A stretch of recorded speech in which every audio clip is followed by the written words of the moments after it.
BRS Saroor Nagar లో ఈ రోజు యువ సంగ్రామ సదస్సు నిర్వహిస్తుంది. అయితే చాలా చోట్ల హౌస్ అరెస్టులు జరుగుతున్నాయని చెప్పి నేతలు చెప్తున్నారు. మనతో పాటు ఆ కొద్దిసేపటి క్రితమే ఇంటి దగ్గర హౌస్ అరెస్ట్ అయ్యామని చెప్పినటువంటి మాజీ మంత్రి సబితేందర్ రెడ్డి గారు ఉన్నారు. మాజీ మంత్రి గారు, మేడం ఏంటి మీరు హౌస్ అరెస్ట్ అయ్యారని చెప్పారు, ఏంటి? 1.5 hours కూర్చోబెట్టాను. నన్ను ఎందుకు కూర్చోబెట్టారంటే మీరు వెళ్ళడానికి వీల్లేదంటారు. బాబు మీరు నాతో పాటు రండి, నా కాన్స్టిట్యున్సీలో మా జిల్లాలో అవుతా ఉంది. రాష్ట్ర వ్యాప్తంగా ఉన్న నిరుద్యోగ యువత అంతా కూడా ఆశగా ఎదురు చూస్తూ ఉన్నారు బీఆర్ఎస్ పార్టీ తరఫున. కాబట్టి వదిలిపెట్టండి 1.5 hours పట్టింది. ఎందుకు బహదూర్ కూడా వెళ్ళొద్దు మీరు అంటారు. బహదూర్ కూడా వెళ్ళొద్దు అంటే బహదూర్గూడలో శంషాబాద్ మండలంలో 650 ఎకరాలు రైతులకు సంబంధించిన భూమి, 3 తరాల నుండి అపోజిషన్ మీద ఉన్న భూమి మీద ఉన్న రైతుల్ని పోలీసును పెట్టుకొని వాళ్ళని ఆపేసి ఈరోజు ఆ భూమి లాక్కుంటున్నారు. మరి ఇక్కడ నిరుద్యోగుల పక్షాన వాళ్ళ గొంతుక ఎట్లా బీఆర్ఎస్ పార్టీ ఉంటుందో రైతుల పక్షాన కూడా బీఆర్ఎస్ పార్టీనే ఉండాలి కదా. ఎప్పటి నుంచో బహదూర్గూడ భూములకు సంబంధించి ఇష్యూ నడుస్తుంది. ఈ రోజు ఎందుకు అది మళ్ళీ బయటకు వచ్చింది, ఏం జరుగుతుంది అక్కడ? అందుకే చెప్తున్నా, 3 తరాల నుండి ఉన్నారు రైతులకి. అక్కడ చేయాల్సింది ఏంటంటే వాళ్ళకి సర్వే చేసి వాళ్ళకి పాస్బుక్లు ఇవ్వాలి. అది గతంలో కేసీఆర్ గారి దృష్టికి తీసుకెళ్తే వారు అదే చెప్పారు. ఒక ఎన్నికల కన్నా ముందు కూడా మేము అడిగినప్పుడు ఖచ్చితంగా చేయాల్సిందే, వాళ్ళని డిస్టర్బ్ చేయకండి, వాళ్ళ భవిష్యత్తులోనే చేయాల్సిందే అని. మరి ఈరోజు మనసున్న ప్రభుత్వం అయితే, మనసున్న నాయకత్వం ఉంటే, మానవత్వం ఉంటే ఈరోజు ఆ భూముల దగ్గరికి పోవద్దు. 3 తరాలు అందరి దగ్గర 1-2 ఎకరాల భూమి, 100 ఎకరాలు కాదు. మరి ప్రభుత్వం భూమిని కాపాడాలని అంత ఆలోచన, అంత సోయి ఉంటే ప్రభుత్వానికి పక్కనే సుల్తాన్పల్లిలో ఉంది కదా, ఎందుకు తీసుకుంటలేరు ప్రభుత్వ భూమి అని? రికార్డులలో ప్రభుత్వ భూమి, కోట్ల ప్రభుత్వ భూమి అని వేసినాం.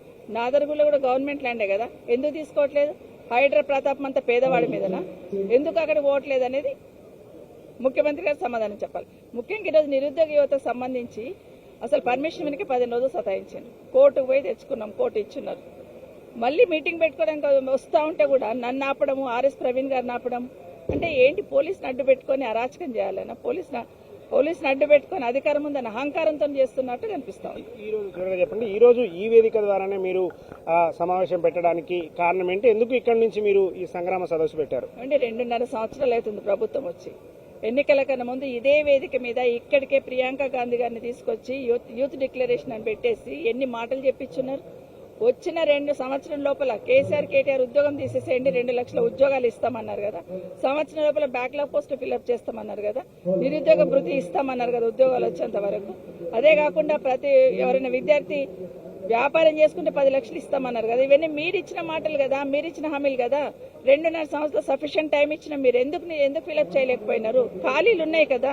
పోలీస్ శాఖలు 20,000 ఉన్నాయి, విద్యాశాఖలు 20,000 ఉన్నాయి, మిగతా అన్ని డిపార్ట్మెంట్లు కలిపితే 60-70,000 ఉద్యోగాలు ఉన్నాయి. ఎందుకు ఇవ్వట్లేదు? అదే ప్రశ్నించడానికి నిరుద్యోగ యువత రోడ్డు మీదకి వస్తే లాఠీ చార్జ్ చేస్తున్నారు, అరెస్ట్ చేస్తున్నారు. వాళ్ళు రిలే దీక్ష చేస్తే కూడా పట్టింపు లేదు.